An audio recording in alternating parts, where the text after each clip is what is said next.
Hey, welcome back to Doodle Heaven, Texas. I want to talk about a few things today. I'm at beautiful Inks Lake, which is in the hill country in Burnett. Beautiful place. We come here every year with some friends, but I want to talk today about a couple of things with puppies.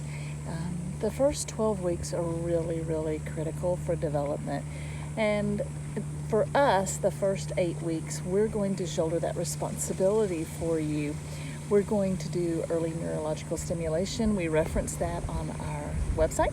We're also going to work in some of the puppy culture methods, and you can look on YouTube for more information on puppy culture and what that means and how important that is to integrate into your program for the socialization of your puppy.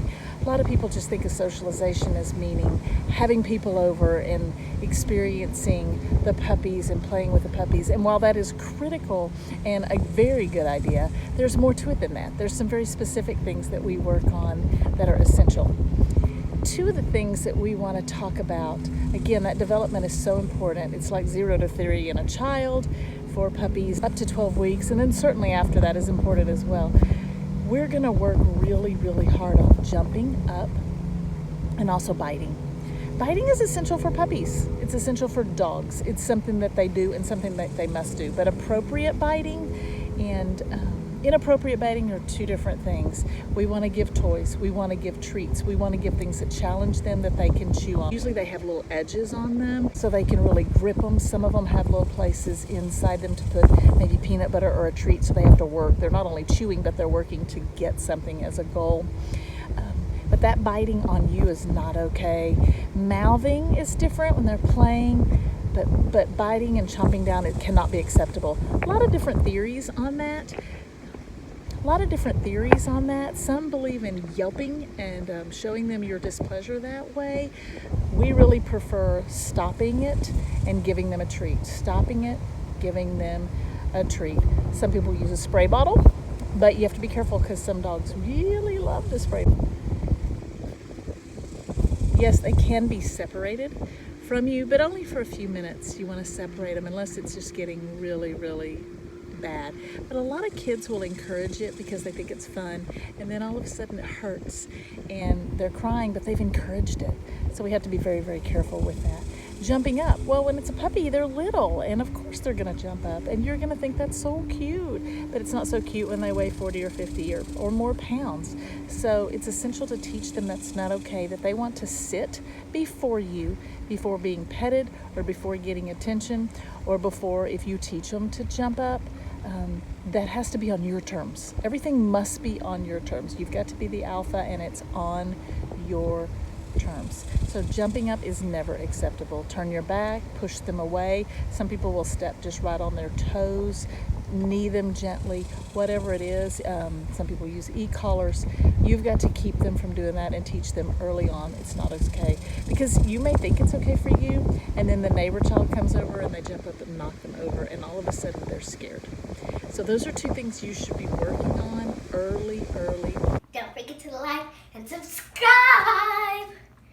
What is it you need to bring home when you bring home your puppy?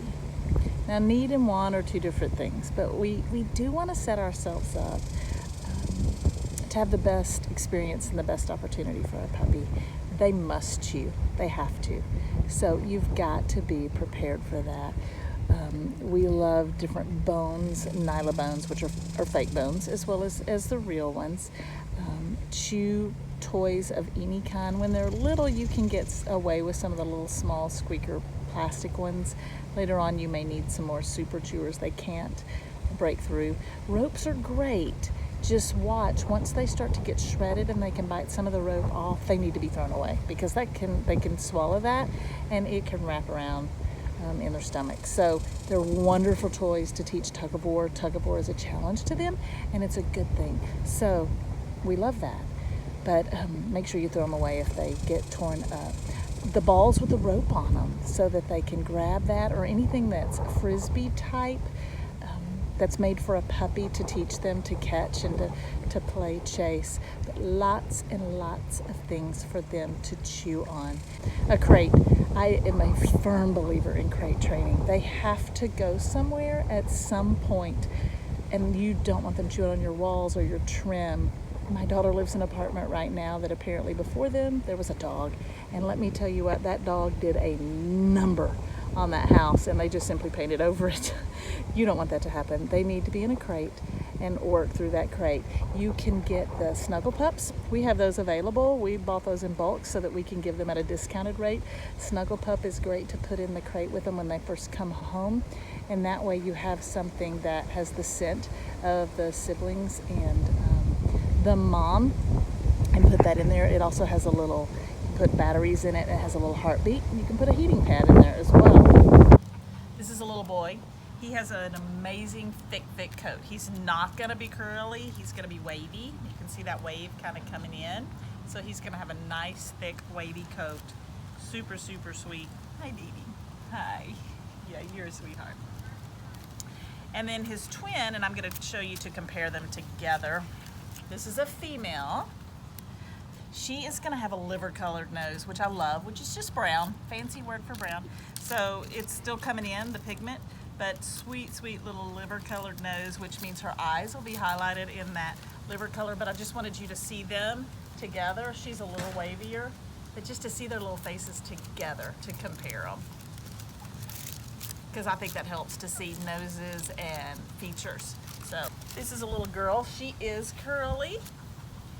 You can see her coat is curly. She's got this little white blaze right here on the front. She's a little more petite. I'll kind of compare her with this big chunk of beef. So you can see their little faces together. Just, it helps, I think. All of these are reserved, so this is great for their families to be able to see them this way.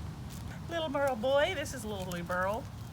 And he's gonna have curly, not super curly coat. He does seem to have a little bit of the phantom going on with a little bit of the brown coming in on his eyebrows and his feet. So we're really gonna be watching that to see if he's gonna end up, it does look like he's gonna be a phantom merle, which is super, super cool to me, to add in that brown.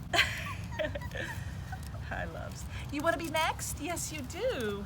Yes, you do. This coat is really changing a lot. This one was super, super straight at birth, and that has changed dramatically. And you can see it is starting to look like it may be sable versus just brown. Little white patch right back here, little white goatee, and super white feet, legs, and a little tip tail. So super, super sweet. Don't forget to hit that like button and subscribe. This is Vienna, and she is more than likely staying in our program. She's female merle. She's got all kinds of colors going on with her. She's medium sized, and she's definitely going to be on the curly end, but not quite as curly as her sister, who's a little curlier that you can see. What are you talking to me about? This is a little boy. He looks like Mama. He looks very much like Soleil in his coloring. Super, super sweet. Hi, love. You just wanted to have attention on you too? I know. I know. And last but not least, our little mask baby girl. Beautiful, beautiful sable in the eyes and around the face. And then little patches here that are just coming in and developing. They're so, so cute. So she's a real sweetheart. So we'll just kind of let them play and let you see them for right now. Getting so much more active. We'll have selections coming up soon for the family, so they'll get to come and see them in person or by FaceTime video. Look at these eyes. You gotta see these eyes. You may wanna.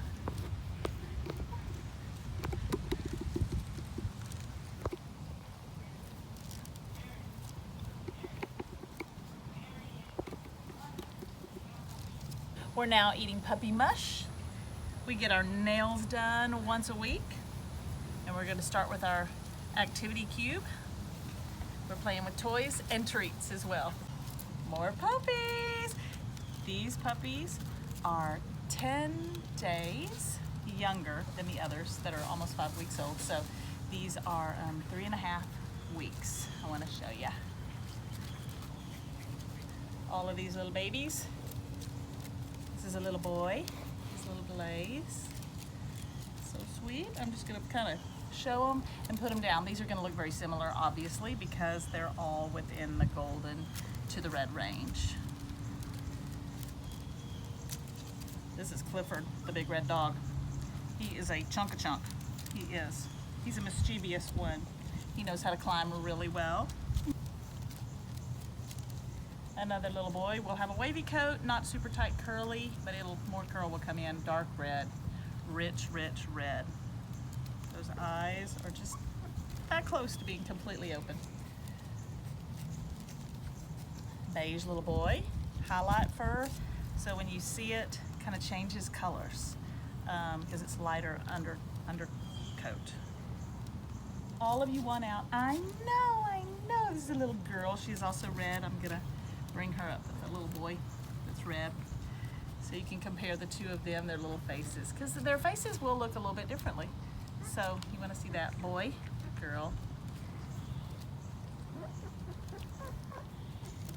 Another little girl, highlight fur. It changes colors. Gonna have a wavy coat.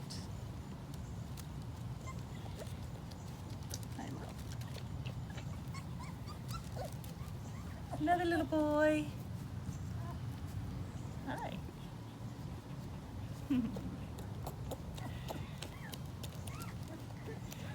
And a little girl. A little bit smaller. She's still a little bit. This is a little boy. We have the 3 females right here. I can hold 3. That's about the max.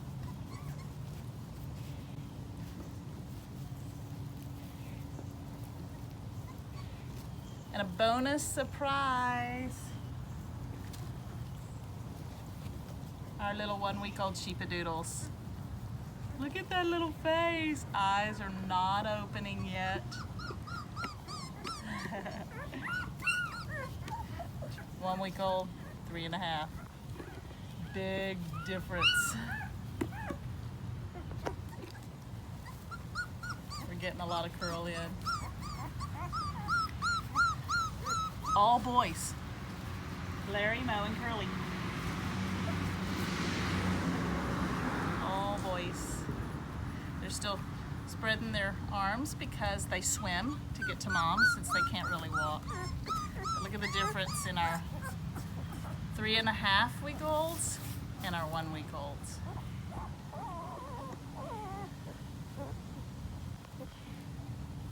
Developmentally dramatically different. Obviously size dramatically different because these will be around the same range of size, between 40 and 60 pounds.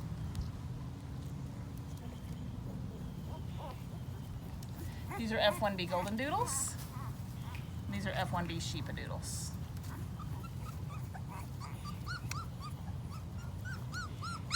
Okay. Oh, let's see if he'll growl.